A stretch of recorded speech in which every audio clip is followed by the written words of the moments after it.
Good morning and welcome to the Farzy Show, ladies and gentlemen, presented by Destination Retirement from the Steven Singer Studios. Hope you guys had a wonderful President's Day. If you're just getting back into the swing of things this week, happy Tuesday, or as I like to call it, happy Harden Week. That's right, yesterday was the first day of Harden Week. I know it was another holiday. I'm celebrating Harden Week all week long. When we look at James Harden and Joel Embiid finally playing together come Friday night, couldn't be more excited. We're going to be talking about that again today. Kai Carlin from USA Today Sixers Newswire will be joining us coming up in just a couple of minutes. Talk to us about his expectations. And I'll say this, I don't necessarily disagree with something that he said. It's not a popular opinion. It's a more negative opinion, but I think it's more of a accurate opinion. It's not what you want to hear. It's what you need to hear, folks. And we'll get Kai Carlin's take on all things 76ers coming up in just a minute. First-time guest on the show. We're going to play a little Fast Five with him, as a matter of fact. So we'll have some fun with Kai in just a couple of minutes. Flyers dropped another one last night. We got plenty on that. And the NCAA and Michigan, University of Michigan, thinks they handled the Juwan Howard thing. I don't think that's going away anytime soon. We'll talk about that. So it's going to be a jam-packed Farzy show as per usual. We got our chat coming up just a little bit later, so we'll do that. And first, let me get this out of the way. For those people watching, yeah, it's a dark shirt. Deal with it. Anyway, let's start off with something that kind of grinded my gears yesterday, and it was the Juwan Howard thing. Now, I'm going to talk about this first because the Flyers have also grinded my gears, but they're down to a point where the gears are just, there's no teeth in the gears. It's just basically two wheels now. It's just two circles that are just spinning. That's it. It's like spinning tires, whatever you want to call it, whatever analogy. The Flyers, like, I can't even get angry anymore because I just know they're not that good. For me, the most exciting thing right now is just seeing what they will get back in return for a trade with Claude Giroux. And that even pains me because I don't want Claude Giroux traded, but I think it's in the best interest of the franchise, most importantly, and I think it's the best interest of the player also. So we'll talk about the Flyers coming up in just a second. But right now, let me start it off with Juwan Howard and Greg Gard, the head coach of Wisconsin. We saw the altercation. I played it for you yesterday. If you're watching the show and you're media savvy or you're social media savvy, then you've seen the altercation at the end of the game on Sunday. For me, look, you never put your hands on another man. I know some people are arguing that Greg Gard started it. Okay. No, he didn't. He started a bit of an altercation. He started a bit of an argument, but you can't throw hands. Like, that's where you lose all credibility. Oh, Greg Gard started it. Okay, fine. Yes, he put his hand on Juwan Howard. And I even said yesterday, you never put your hands on another man. But Juwan Howard, after time had passed, and then people started getting in between them, decided to take a swipe at somebody, and that's the ultimate no-no. Everything else is heat of the battle, can be excused because frustrations are high. Even when Juwan Howard grabbed the shirt of Greg Gard and got in his face, blah, blah, blah, blah, blah. All right, and you're yelling at each other, fine. Then just go your separate ways. The minute people start to get in the middle, let presence of mind come about and go the opposite direction. But Juwan Howard can't throw punches, throw a slap, whatever you want to call that physical part of the altercation. You can't do that. And look what it led to. Players throwing punches. So now that the dust has settled just a little bit, here's what's happened. The University of Michigan has decided to look at Juwan Howard and say you're suspended for the rest of the season, which is only 5 games. They've also decided to fine him $40,000. Greg Gard gets fined $10,000. No suspension of games. I would think that Michigan is going to look at the Juwan Howard situation again in the off season and reevaluate whether or not he should be their head coach going forward. Juwan Howard did issue an apology about the whole thing and all that. But I would think that this is just the tip of the iceberg when it comes to how the university is going to be handling this altercation. Because as much as they want to come out and say, or as much as I even said yesterday, oh, they got to fire him immediately. And I know that's been a take from a lot of people. And I don't necessarily think you're off. I'm just trying to think about it from an accurate way to portray all this. If you're Juwan Howard's legal team, you could argue that Greg Ward was there. Greg Gard put his hands on him first.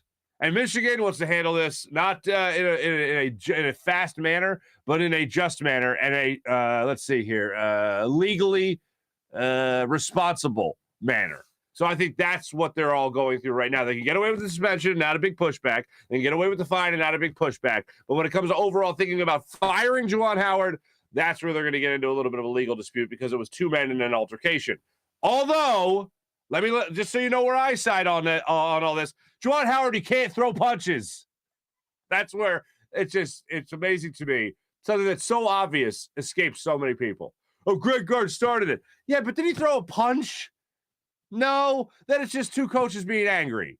That's it. And as I made the point yesterday, the whole thing stems from Greg Gard calling a timeout towards the end of that game so that his team wouldn't get a backcourt violation.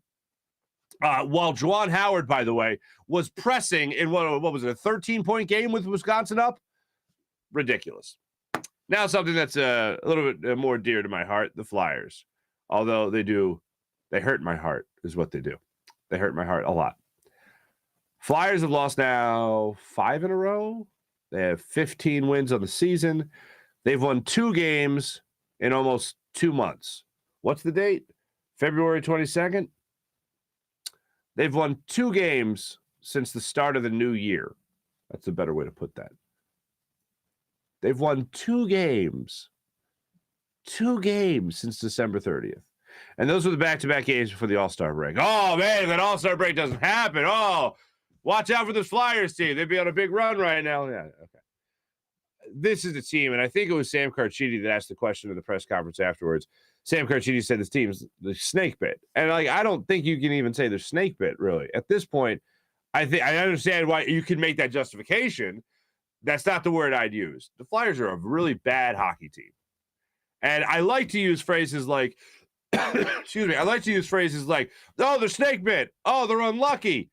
Oh, they got a lot of injuries. I like to use those kinds of excuses or explanations, if you will. But the bottom line is they're a bad hockey team. They're the 6th worst team in the NHL.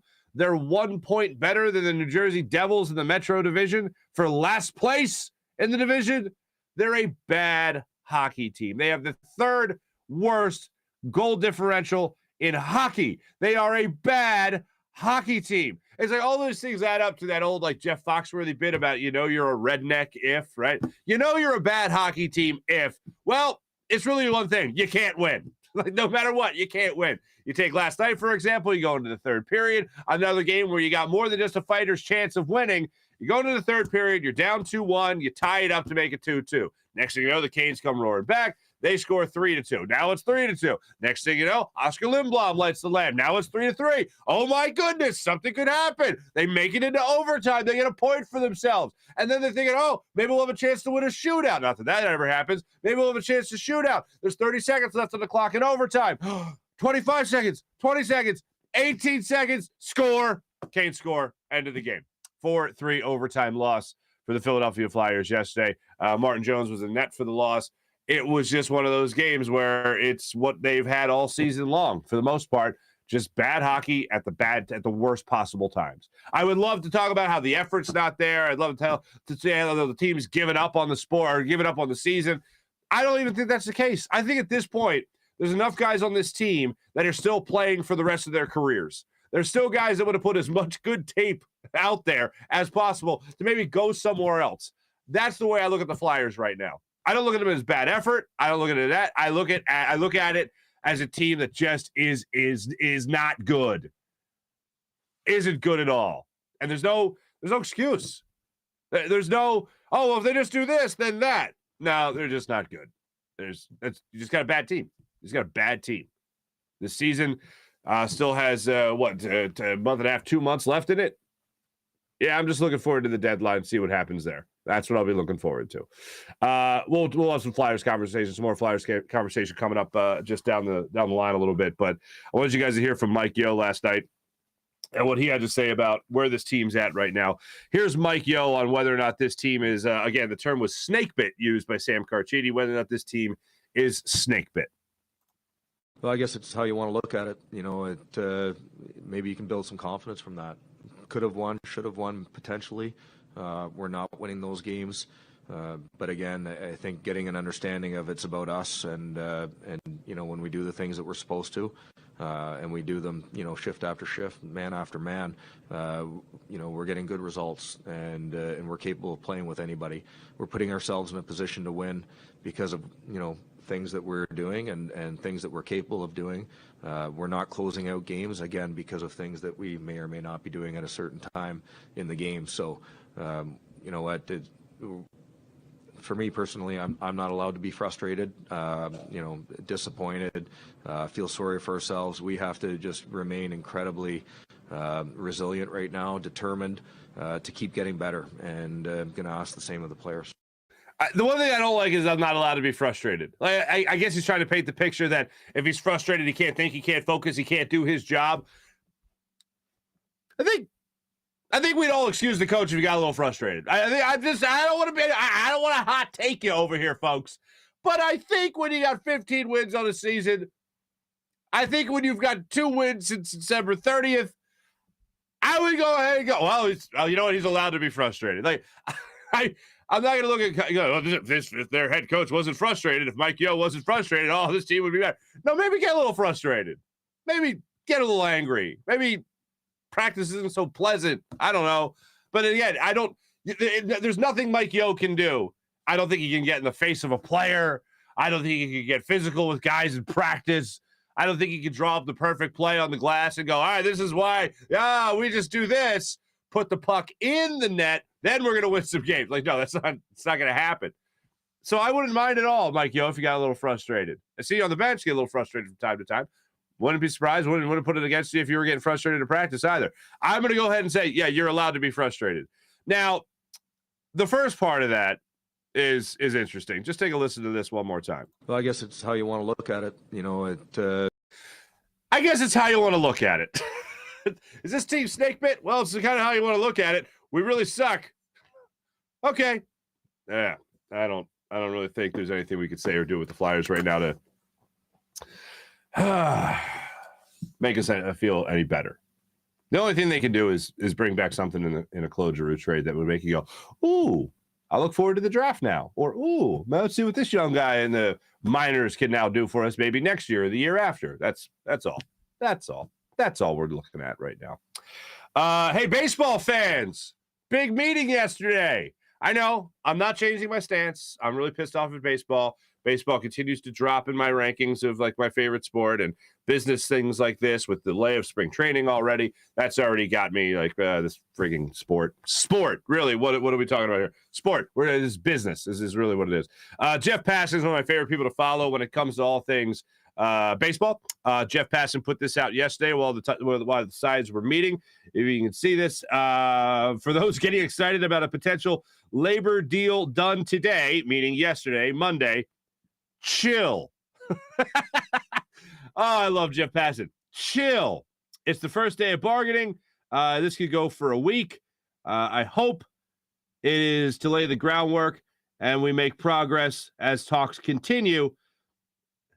Take solace in the fact that they met for 3 hours. Sincerely, Debbie Downer. Wah, wah, with, of course, the GIF attached with Debbie Downer. I really like following Jeff Passan. I feel like he's very honest. I like that Major League Baseball is deciding against, at least for now, to take away jobs at the minor league levels, which is good. Please keep those jobs for those guys that are already making next to nothing. They signed some signing bonuses, right? And then you got to live off that for a long time before you really make it to the big leagues. So that can be tough for some of these guys. So I would like them to make sure that they keep that off the table, that part. I will remove that from our request, as Major League Baseball did yesterday. Hopefully that stays removed and doesn't re-enter the negotiation. So I'm happy to see that at least. For those that are huge baseball fans and baseball is their number one and they're waiting with bated breath for some kind of an announcement that baseball is coming back and we're good to go, we're going to have a 162-game season, whatever it is. Hey, I'm rooting for you. I hope that this makes you happy. Yesterday was the first positive step, I believe, in these two sides coming together to discuss. So that's where we're at right now with Major League Baseball, between the Players Association and the league. So that's where we're at right now. I've been telling you guys all week, it is, of course, Harden week. This is going to be awesome. But now let's do this thing. Get excited, folks. To help us discuss all things 76ers coming up in a second, Kai Carlin will be joining us in just a moment. I've been watching some James Harden highlights and just watching him over his career in Houston, most notably. And I'm just thinking, and his time in Brooklyn last year as well. I'm just thinking to myself, what could be? Because I made the comparison yesterday and have made the comparison before about that team that lost in Game 7 to Kawhi Leonard and this team now with Jimmy Butler then and James Harden now, and Tobias Harris playing a higher level of basketball then to Tobias Harris now, and Matisse Thybulle being your defensive stalwart to Ben Simmons being your defensive stalwart in that lineup, and different comparisons you can make. And I think the biggest difference is that you have a much better version of Joel Embiid, and you have a much better version of Jimmy Butler right now. You have improved drastically in those two positions. So looking at it like this, and just looking at if you just get the great defense from Matisse Thybulle, and you get the consistent offense from James Harden, Joel Embiid. Well, let me go in order. From Joel Embiid to James Harden to Tobias Harris to Tyrese Maxey, this team is going to make some noise in the playoffs. And my expectation for this 76ers team, this is where it's a failure this year, is Eastern Conference Finals. They have to at least make the Eastern Conference Finals. Because here's how I'll weigh this. And this is what we'll get to with Mr. Carlin coming up in just a second. I think the Sixers won the trade because they got the best player. The thing that I also kick around in my head is, do you win a trade just for getting the best player? It seems obvious, right? Oh, we won the trade. We got the best player. But I think what matters more overall is whether or not you won the trade because you made your team significantly better. Are the Brooklyn Nets a much better team now because they got the best player in this trade? No, I don't think they are because they got the best player. They didn't. What they got was exactly what they needed. So do you decide to trade who won it or not based on who got the best player, or do you decide it on which team got exactly what they needed to complete the rest of their team?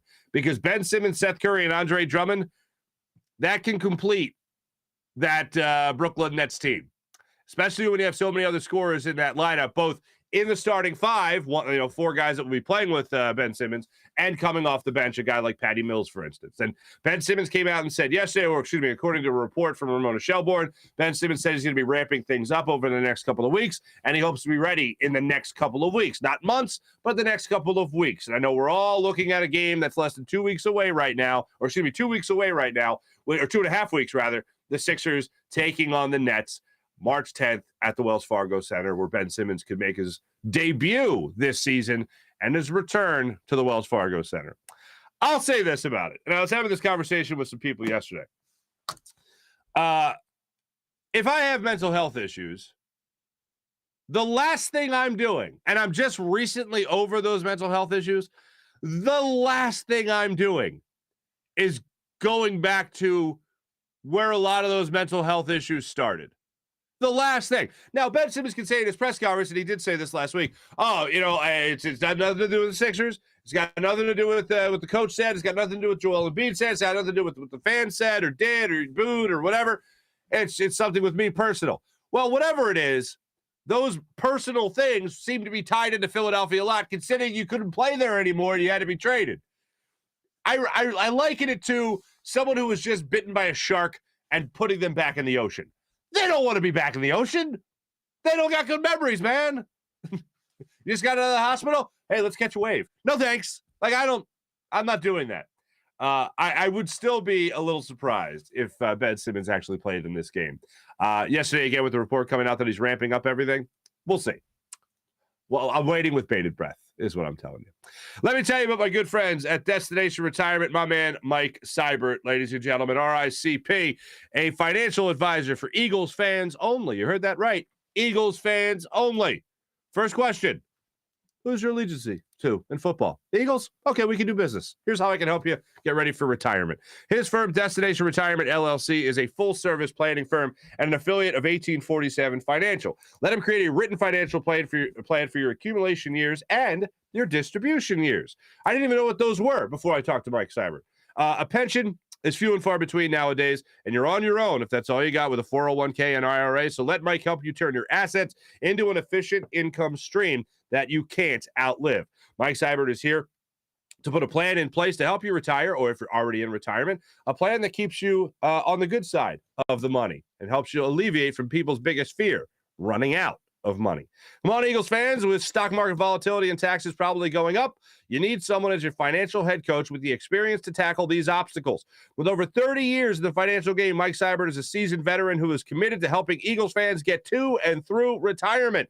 You can reach Mike at 484-275-6035. That's 484-275-6035. Click on the Find Out tab at the top of his page on his website. Fill out the questionnaire, and you can see how prepared you are for retirement. Mike will get back to you. Just give him a call, 484-275-6035. Mike will get back to you and let you know how he can help you get ready for retirement. And as always, go Birds. Let me tell you, my friend Steven Singer of Steven Singer Jewelers, the other corner of 8th and Walnut, right on Jewelers Row in Philadelphia. You want to get treated right?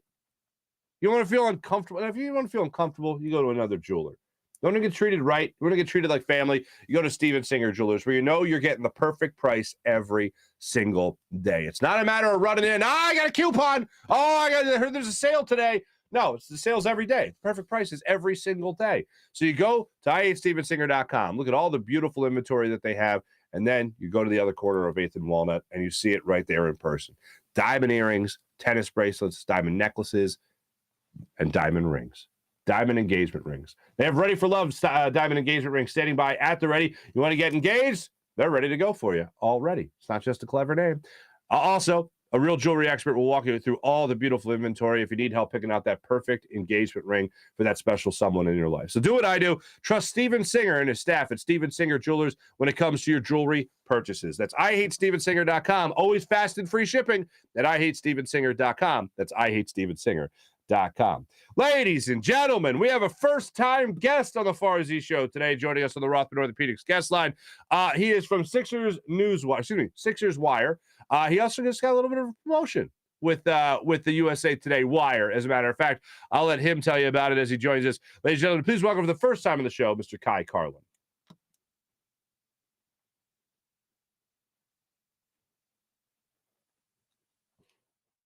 And joining us on the Rothman Orthopaedics guest line, a first-time guest here at the Farzy Show. Welcome in Kai Carlin. You guys know him, of course, covering the Sixers for USA Today's Sixers Wire. There's his Twitter profile. And I understand, Kai, you just had a little bit of a promotion over there at Sixers Wire. What are you doing now?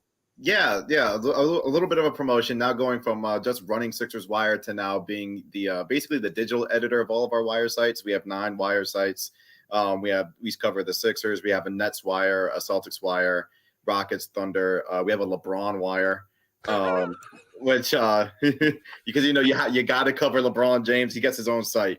And then we also have a Lonzo Wire, because the Ball family is always a good one, and we have a Rookie Wire. Yeah, covering all the rookies and everything.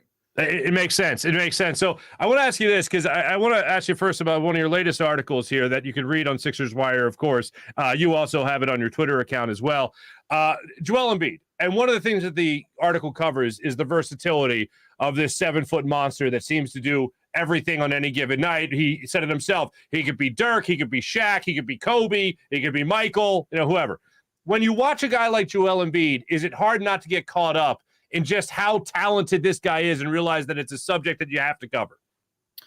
It's crazy to kind of watch him do the things that he does at such a tall height. You know what I'm saying? Because like when I grew up, we saw Shaq and we saw like Tim Duncan, and we saw guys like that just literally just stay in the paint, and they very rarely went outside. Like Duncan would occasionally knock down a jump shot, the occasional 3-pointer here and there. But when you watch Joel, it's like the things that he does is crazy. Like a guy at 7 feet tall should not be able to grab a rebound and go coast to coast. A guy at 7 feet tall should not be knocking down step back 3-pointers as he did the other night in Milwaukee. I remember he knocked down a step back 3 in the win over the Bucks. It's crazy things like that just really make you sit there and be like, damn. Like there is not a lot of guys like him. He shouldn't be able to be doing what he's doing. It's impressive. You have to give him a ton of credit. How do you think it works out with him and James Harden? It's officially Harden week. They play together for the first time on Friday. How does this work out with the two of them? Yeah. Listen, I think the two of them are really going to be a seamless fit, because Harden he's an underratedly smart basketball player. And then I feel like a lot of people, like don't understand that. Like Harden is a guy who can fit with anybody. like at least I feel like you see him be able to run a pick and roll with Clint Capella in Houston. Now he's going to be able to run it with Joel. Joel is a guy who can also pick and pop. The possibilities of what can happen with those two are endless because, you're taking Joel and you're pairing him up with a guy who can handle the ball. He can make plays for others. He rebounds well, and he can score at an elite rate. This guy's led the league in scoring a handful of times. I think 4 times, 3 times, something like that.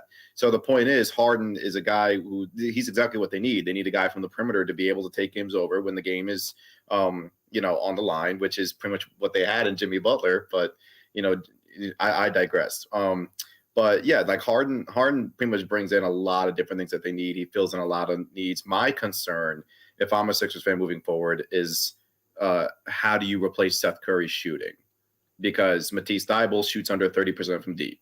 Furkan Korkmaz shoots under 30% from deep.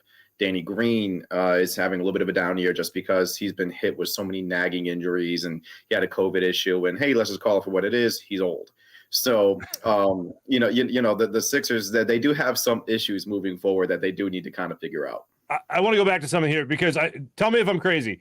I never see Joel Embiid in that pick and roll, like especially with the way James Harden is running, especially the way maybe a guy like Chris Paul has run that before. You rarely see Joel Embiid set the pick and then bolt to the hole. It's usually him coming out to the top of the key or whatever it might be. So can you see that kind of developing with James Harden now being here?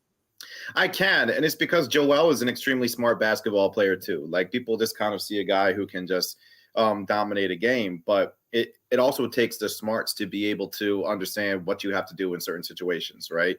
So in this specific situation this year, give him a ton of credit. Give the Sixers a lot of credit because without Ben Simmons and all the drama that has kind of been surrounded by that all season long, right? This team is 35-23. Going into the All-Star break, the number 3 seed in the East. And that's because Joel has understood what he has to do in order to throw the Sixers on his back in order to, have the success that they believe that they can have. Now you're adding James Harden into it. He's going to have to kind of switch up his game again a little bit. But he's one of those players you can tell that he gets it, right? Like he understands what he has to do in these situations to make it work. He sacrificed a lot of his game with Ben when Ben was here. And then now Ben's gone. Harden is here. He made the adjustments with Jimmy Butler and Tobias Harris when they first got here. So now he's going to make another adjustment with James. And I feel like it's going to be really seamless. I really can't really see too many issues maybe popping up. But then again, it's Harden. He kind of does have a history of, pouting when things don't go his way per se. So again, we'll have to kind of see, but I don't really foresee many issues. So I'm going to put you on the spot with 2 questions here. First one is, who won that trade, in your opinion, the Simmons-Harden trade? Who won that trade? And then in a 7-game playoff series, if the Nets and Sixers face each other, who do you see coming out of it? Now, see, I see this trade as a win-win. But if you were to force me to, pick somebody, I'm kind of leaning towards Brooklyn. Why? And here's why. The Sixers got the better player, obviously. I mean, in Harden, he's obviously the best player. But my thing is, Ben is for all of his issues, he is a seamless fit in Brooklyn. And I look at it as with the Sixers, he had to shoot, he had to score, he had to kind of do some things in order to help Joel. In Brooklyn, man, all he's got to do is play his usual elite defense and pass the ball to KD and Kyrie. And if I'm hearing that, the vaccine mandate might be lifted in New York City and Kyrie can play in home games again, then I mean, damn, that's going to be a really tough team to really stop, especially when he's able to be, Simmons is an elite defender, runner-up defensive player of the year.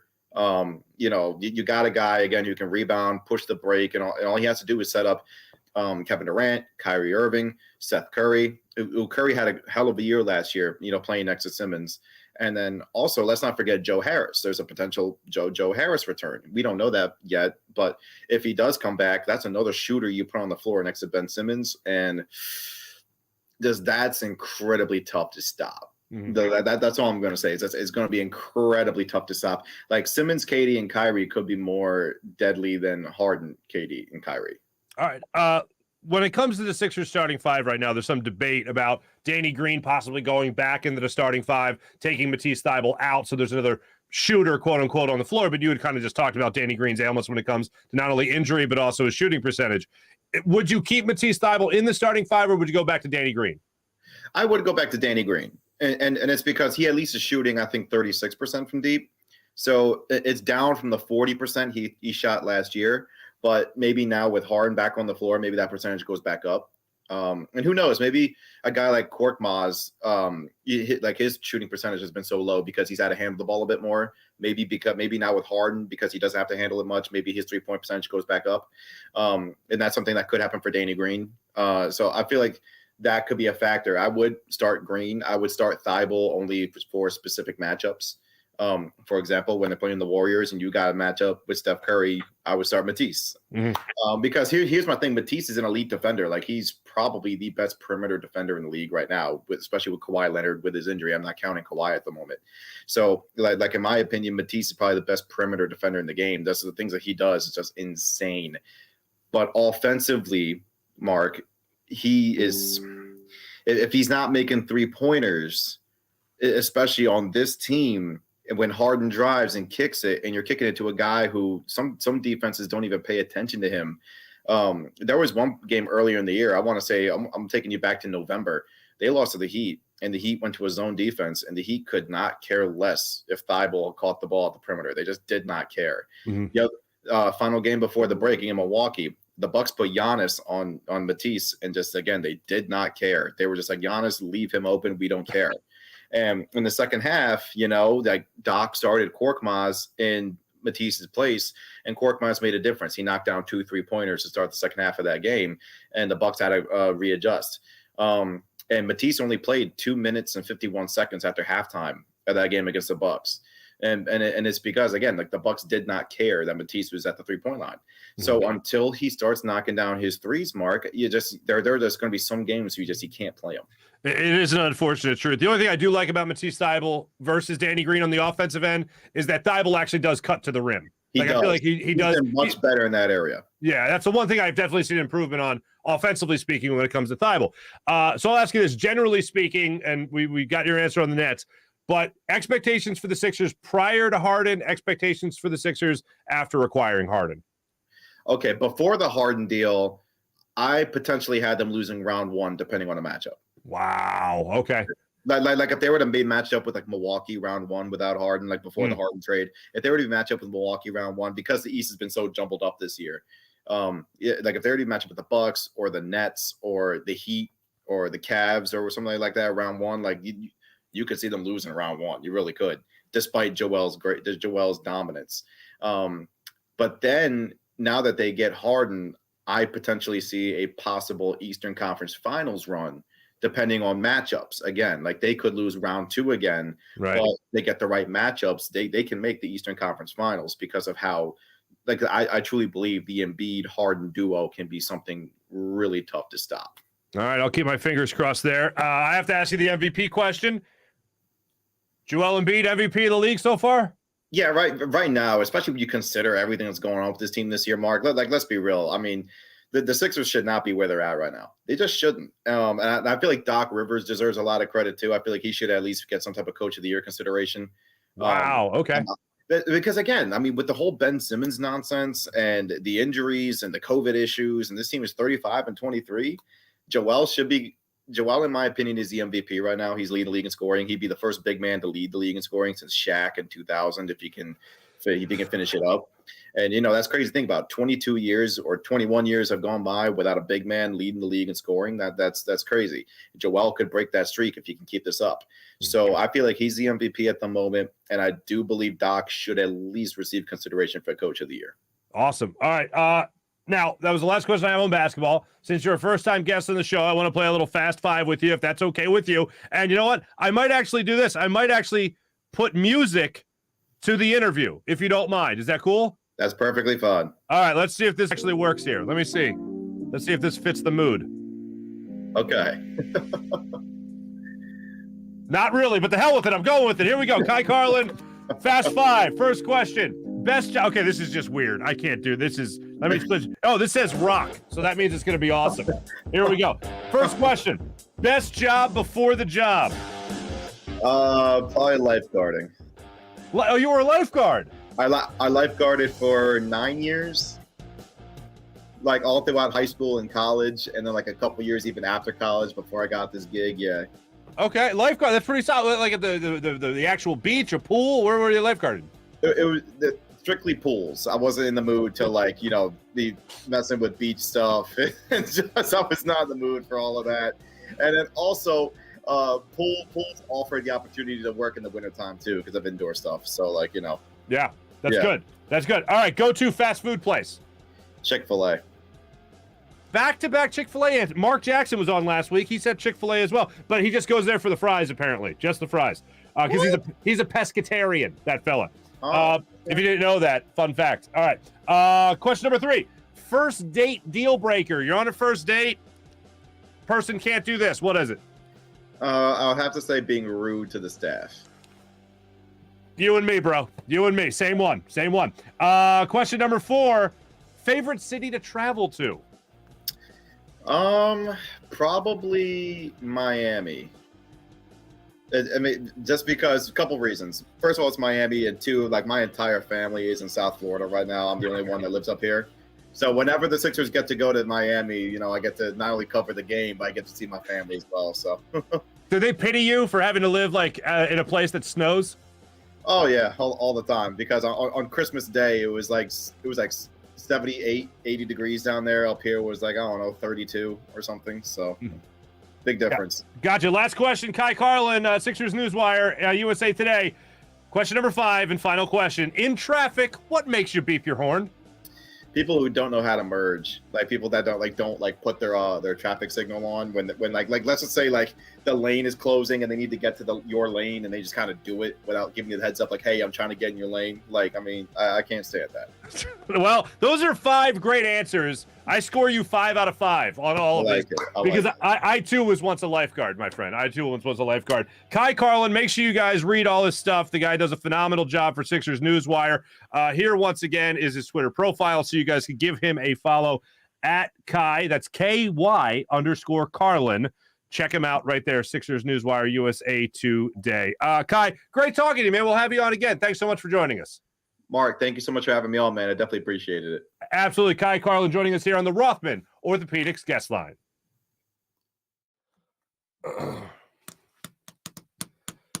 What do you think? We'll have Kai Carlin on again? He was fun. It's a good time. And the thing, in case you didn't notice it, that I was talking about earlier, when it came to not necessarily being negative, but being real, the Nets got really good. The Nets needed, and it really all hinges on the the Manhattan Ordinance when it comes to COVID and vaccination and the policy there for Kyrie Irving to actually be available for all games in the playoffs. That's going to have a huge impact. Huge impact. For not just the fact that he could be playing, but the impact of when he plays, not just his skill level, but what that means for Ben Simmons. If I had to guess, the situation that the Nets will be in when Ben Simmons is playing with Kyrie Irving, it'll be along the lines of if Ben gets the rebound push, Kyrie gets the rebound, or Kyrie gets or it's a made shot, Kyrie runs the offense. So that would mean in a base offensive structure or strategy rather for the Nets, it would mean that Kyrie Irving would be bringing the ball up as your normal point guard, and Ben Simmons would be in the dunker spot, as we like to refer to it nowadays. Even though the dunker spot for Ben has been in the, get rid of it. So anyway, but thanks to Kai Carlin for coming on the show. That was a lot of fun. With that conversation with Kai. Let me tell you about the great people at Rothman Orthopaedics. When you have an orthopedic issue, you need a physician who eats, sleeps, and breathes orthopedics. You need an exceptionally specialized Rothman Orthopaedics physician. They not only specialize in orthopedics, but each of their physicians only focuses on one area of the body, which means you can have the confidence to get past the pain and be what you were. Visit them in one of their 30-plus locations in Pennsylvania and New Jersey, including 4 orthopedic-only urgent cares. Learn more at RothmanOrtho.com. That's RothmanOrtho.com. How about the people of WinView? WinView is the only game where fans can take on other fans and end the debate once and for all. Who is the biggest sports fan?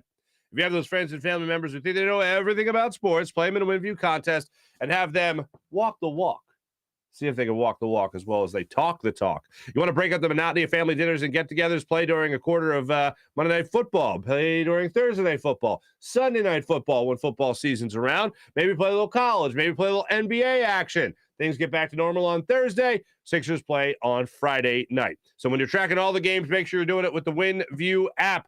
Download the WinView app right now. It's not a sports book. It's not daily fantasy. It's a social gaming app where fans can take on other fans and win real money prizes for making predictions on the games that you love. So download the WinView app right now. I'm hearing a hot tip from my old friend Josh Ellis that I used to work with at NBC.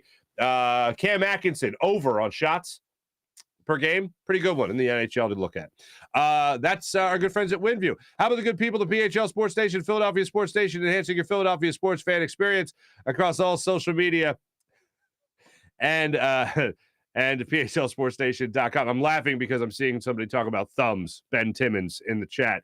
As I jump into the chat check, it's time for the chat check, everybody's favorite part of the show. Dan Schwartz, good morning, my friend. Welcome in. Okay, hold on a minute. Farzanites? Is that what we're doing there, Dan? Good morning, fellow Farzanites. Okay. I'll allow it. Kevin, good morning. Mally, good morning. Matt, good morning. Matt, again, negative Farzy. Mally, oh, poop. He got an extra dark shirt on today. I'm nervous. You know, I didn't even think of it because obviously I put the shirt on before I talked to Kai Carlin. I didn't put it on after he said that the Nets had a better basketball team than the Sixers and they would win a 7-game series. I don't think he's wrong. The Nets are stacked, man. Stacked. And here's what you can't do in the NBA, and I hate that you can't do this, but because it just shows you how much the regular season doesn't matter. Sixers, number 1 seed, bounced out of the second round of the playoffs last year, for example. All right, just as an example. But the Nets right now are in that regular season funk where nothing really matters until you get to the postseason. And then that's when KD focuses. That's when you might have Kyrie Irving playing every day. That's when Ben Simmons gets into the swing of things, obviously. And look, I have not changed my opinion of Ben Simmons from the start of the off-the-court drama to right now. Ben Simmons is still one hell of a basketball player. Ben Simmons is still very worthy of a 3-time All-Star. Ben Simmons is an incredible defender, a great facilitator, hell of a passer, all the stuff you want to throw in there, but he doesn't shoot the ball. If Ben Simmons makes those tweaks that we talked about at the end of last year that we were hoping he'd do for the Sixers, he's an MVP candidate, which is a consistent jump shot and a guy that can shoot 75% from the free throw line. MVP candidate, because you're talking about that defense, adding those points to his offensive game. You're talking about a guy scoring 20 to 25 points per game. That's how good Ben Simmons could be. Now, we know Ben Simmons better than anybody. Is anybody in the Philadelphia area betting on Ben Simmons to take some drastic leap forward in those offensive parts of his game? When it comes to the jump shot, when it comes to the free throw percentage, when it comes to finishing at the rim, that's the other thing. A guy like Ben Simmons who doesn't attempt anything outside the paint, like his shooting percentage should be like 60%. And it ain't that. Can't think of it off the top of my head, but it ain't that. But anyway. That's where we're at right now. The Nets are pretty damn good, is what I'm telling you. Dan Schwartz, don't tell people you're celebrating Harden week. If they don't know basketball, it may come off not good.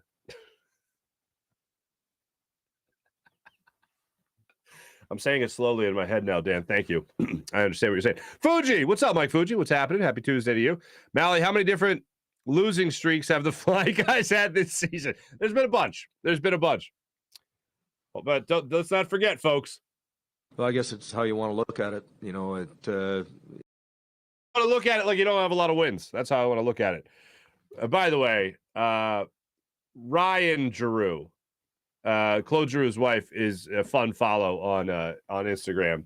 And if we ever get Claude on the show, I'll have to show him the latest video that his wife posted. Well, latest today that his wife posted. Apparently, Claude was playing with the kids before the game yesterday. And he was tossing them around, and he split his pants. A lot of people are into that European cut nowadays. Yeah, a little tight. As someone who has a fat ass, I got a fat ass. Claude Giroux, not so much. But me, fat ass. I haven't split pants but I've come close. If I wore the European cut, oh my God, my cheeks would be out there in the open. No one would want that. Good morning, everyone. Anyway, let's see here. John Cheeseborough, good morning. Fuji, I got you. Dark shirt, button ripped open. 50 Shades of Grey style for the ladies today. Do you call that ripped open? Now, here's the thing. I've worn this shirt on TV before, and I think this particular button, the second button, is lower than the average button height that I wear on shirts. So if I don't button that, it's like, hey, man, welcome to the party, pal. You know what I'm saying? So I got to be careful with that because it is a family show. John Cheeseborough, Michigan, Wisconsin. Okay, 15 seconds left in the game. The game was already decided. I didn't need to see a timeout called, backcourt violation or not. Wisconsin already had the game won. Just my thoughts, not excusing Howard. John, I understand your point. The only thing I say to that point is that if the game's in hand, why is Juwan Howard pressing? Like, I understand. I understand both sides. Like, you never want to just mail it in at any point in the game, no matter what the score is. And if for Juwan Howard, you want to teach your players, no matter what, you're playing hard. But the same thing could be said for guard. No matter what, you're coaching hard. No matter what, you're trying to make sure that your players don't have a turnover in that situation. I don't know.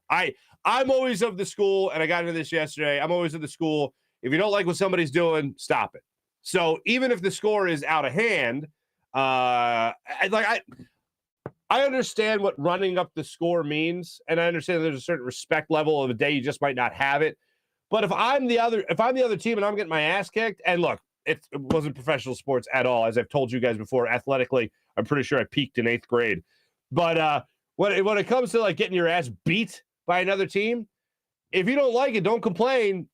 Do something to stop it. And that's not saying go punch somebody. That's not saying go throw a cheap shot at somebody during the game as a player. That's, hey, play better defense, shoot better. Some days you're not going to have it either. You just got to take it on the chin sometimes.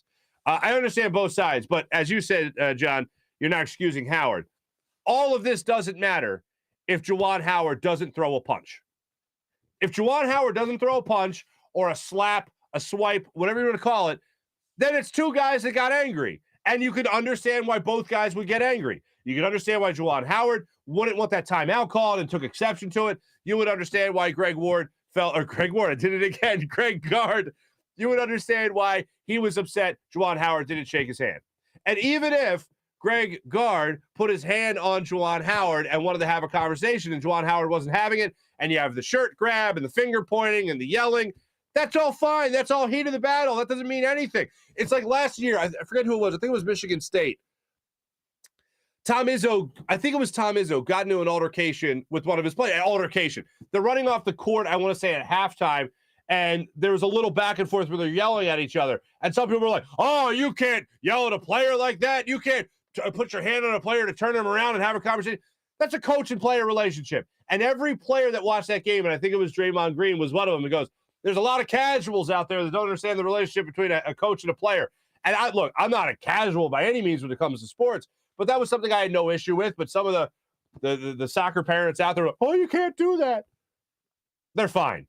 And this was a situation that I thought could have been just dismissed with, oh, right there, it's heat of the moment, heat of battle, both coaches angry, they went their separate ways. But the moment you throw a punch is the moment everything changes, especially when Juwan Howard went back to do it. There was enough people in between them where you could have been like, all right, that's enough. All right, this is ridiculous, and got the hell out of there. They chose not to do that. $40,000 fine and what ends up being a 5-game suspension for Juwan Howard, which is the rest of the Michigan season. Scusi.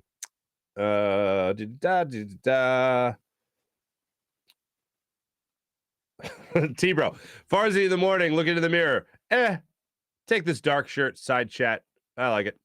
Let's see. Bad hockey team is not the word. They are a dumpster fire on the ice. Mally, that is a lot more accurate. Ross, what's going on? Can we get Taryn Hatcher on? Ross, hit the nail on the head, as a matter of fact. I was going to text Taryn later today and see if she could come on with us. Or as I call her, Taryn Nicole. We'll get her on. Buddy, what's going on? You guys want Taryn on. You guys are hilarious.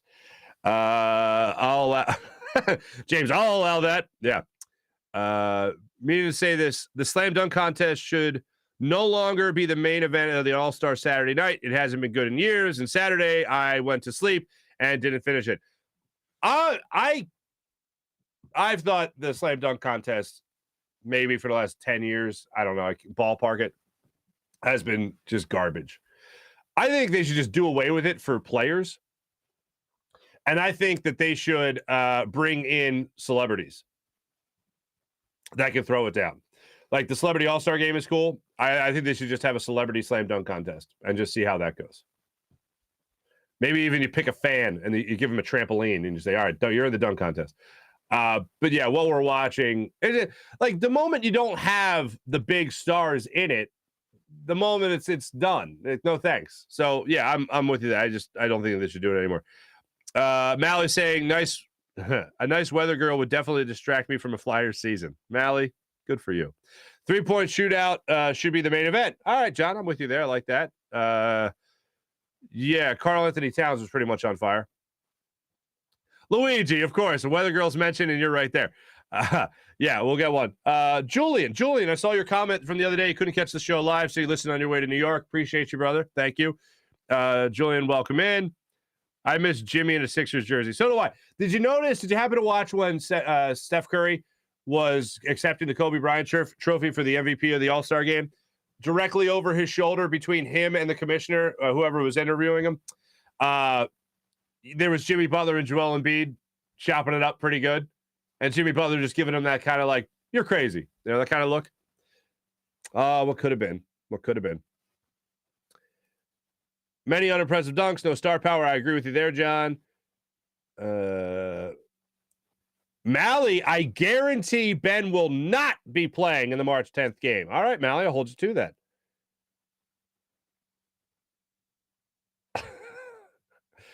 I love it when your wife or your significant other tells you, why are you watching? Don't get your hopes up. John, I see that.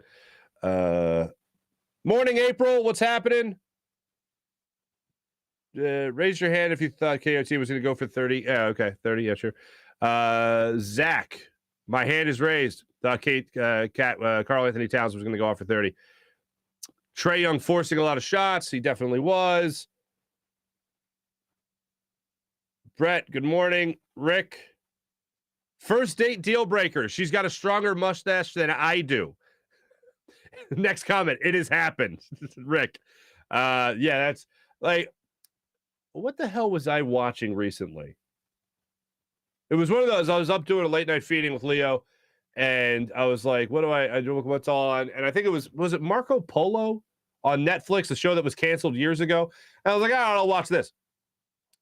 And I put it on, and there's this like lovely lady, and she's got the she raises her arm at one point, and she's got the armpit hair. We know that thing, and she got that going on. And I remember I haven't seen a lot of episodes of Martin, but I remember watching an episode of Martin, and it was an episode where Martin and Gina had broken up, and Martin's out on the prowl, right? He's at a party, and he meets this girl, and they hit it off, and they hit it off. What am I, 90? They really hit it off. There's a real spark there. And they take the jacket off of the girl, and she's got this, nice cocktail dress on, and she turns around, and she's got chest hair. And Martin, does that. And he's just like, what the hell? And she goes, Europeans find it very sexy. And he goes, you look like a damn chia pet. And I lost it. I thought it was the funniest thing. And yeah, they had the armpit hair, and I was like, yeah, goo. I'm not into the hair. No thanks. But a mustache. Yeah, you got to be careful with that. Colin, I'm not a highway horn beeper. I don't know. Definitely in the minority here, but I try not to get mad, especially while driving. Folks, I'm going to let you in for a second here and let you know what kind of driver I am. I am a point A to point B as efficiently as humanly possible. And that's not as efficiently humanly possible for just myself. That's for everybody behind me in traffic. I see myself as a champion for everyone behind me in traffic. So if I'm looking at a light and the light's green, I look down at the car in front of me, And if their head is down, probably looking at a phone, or they're not paying attention, or there's no movement in that car, real quick, I try to think of it as a, excuse me, not a, like, no, that has to, that right there, that has to be life is in danger. The other day I'm driving, car cuts me off. Like, you see me, I'm right here. And then often you see the, oh, no, sorry about that. Like, ah! I don't take anything on the road personal unless they're trying to kill me. That's the only time, it's the only thing I take personal on the road is when they're trying to kill me. Or if they make a succession of stupid moves that could kill me. Because then they're just not, they don't know what the hell's going on in the world. Deal breaker, CT's thumbs. Ben, play nice with the other kids. Zach, hello again. But I will say I am more, self-awareness of all the people I've ever driven with or just being on the road. I would say I use my horn more than most. But it's not out of anger. Very rarely out of anger. You really got to do a succession of things in front of me to piss me off. But yeah, I don't look for the horn. I don't look forward to the horn. I don't get in the car and say, who can I beep at today? But if, like, you're holding up traffic, oh, you're going to get it going, pal. What else do we got here? Was that an Alvarado reference I just saw? Mullet? What the hell is happening here? Oh, deal breaker. Am I back here? Am I back? Yes. What the hell is happening? Okay.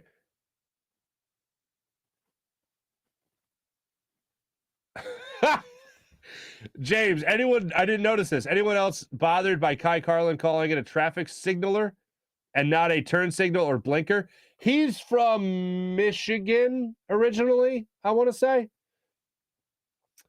So, yeah, he might call it something weird.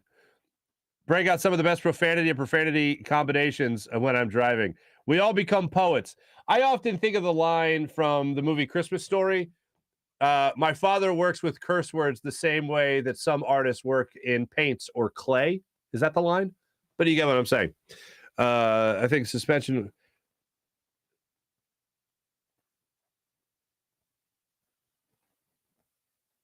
Okay. Worse than Howard. The thumbs are JC. What the hell are we talking about? Thumbs are open for business. Oh, God. Mullet petition for Alvarado.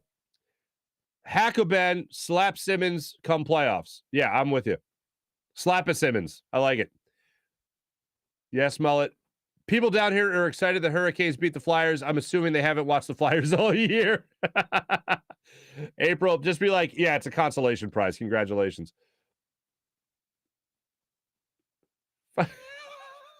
Kevin, Farzy got you a nice tush. Oh, Farzy, you got a nice tush. Thank you, Kevin. My wife does say often she loves my butt. That's fine. Hey, if you got it, flaunt it. You know what I'm saying? I believe I have what some people would call a badonkadonk, to use a word from my youth. Sean, thanks for the ass info, Farzy.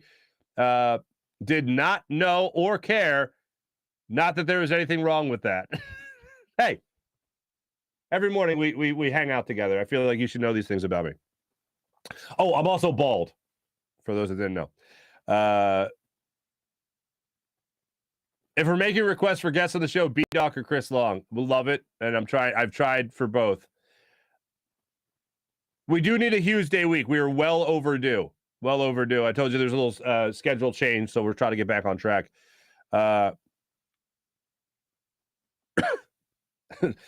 Kevin, crap, I completely missed the show. I got to go back and watch the rest of it. Well, please do.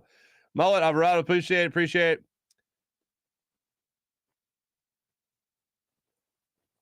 Oh, mullet petition for Alvarado. You want Alvarado to have a Mitch Williams mullet. I got it. Okay. Hannah, welcome in. Nice to have you. Thanks, everybody in the chat check. Much appreciated. You guys are awesome as per usual. Morning Rush, brought to you by Sky Motorcars, SkyMotorcars.com. 76ers have been saying it all week.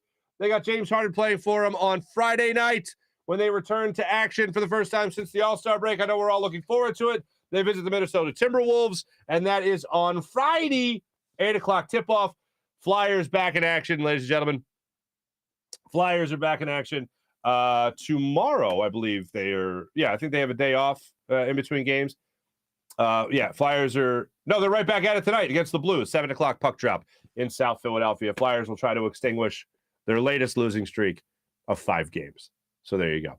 Also, tomorrow, I've been telling you guys that I have had a special project I've been working on, and it's a very special project. It's actually kind of out there already, but I don't want to give into it. I don't want to give the announcement just yet because it's not for me to do.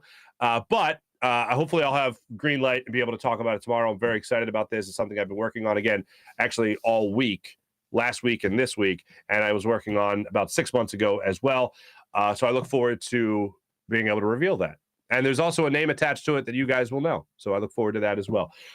Thanks for watching. Thanks for listening, guys. Stay tuned for more of the show. For the people that missed it the first time around, looking at you, Kevin. You can catch more of it.